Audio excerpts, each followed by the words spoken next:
নিরামিষ সমস্ত খাবারের মধ্যে এটা হচ্ছে বেস্ট খাবার। হ্যালো বন্ধুরা, কেমন আছো তোমরা সবাই?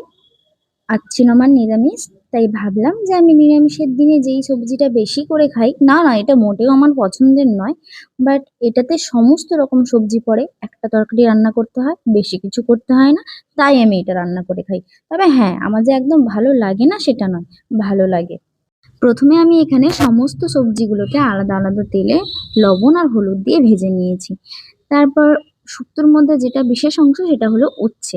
উচ্ছে যদি কেউ ভাবে যে আমি শুক্তোতে তেতো কম খাবো, তাহলে কিন্তু বেশি তেলে উচ্ছেটাকে ফ্রাই করে নিতে হবে।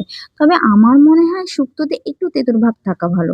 সেই কারণে আমি এখানে অল্প তেলে, বেশি ফ্রাই করিনি, মিডিয়াম ফ্রাই করেছি। আর বেশি আবার কাঁচা রেখে দিলে বেশিই তেতো হয়, তখন আবার খাওয়াও যায় না।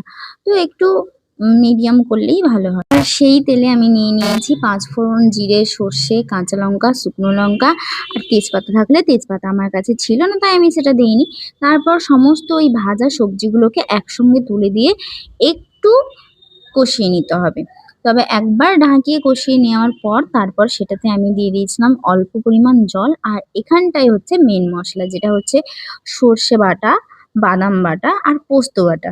এই ৩ টে বাটা দিয়ে সুন্দর করে যদি শুক্তোটা করা হয় না, খেতে অপূর্ব লাগে। আমার নিরামিষের দিনে তো এটা জাস্ট জমেই যায়। তো রান্না আমার পুরো কমপ্লিট। চলো আমি এবার খেয়ে নিই, খুব খিদে পেয়ে গেছে। ভিডিওটি ভালো লাগলে একটা লাইক করে দিও। দেখা হবে নেক্সট কোনো ভিডিওতে। এখনকার মতো টাটা।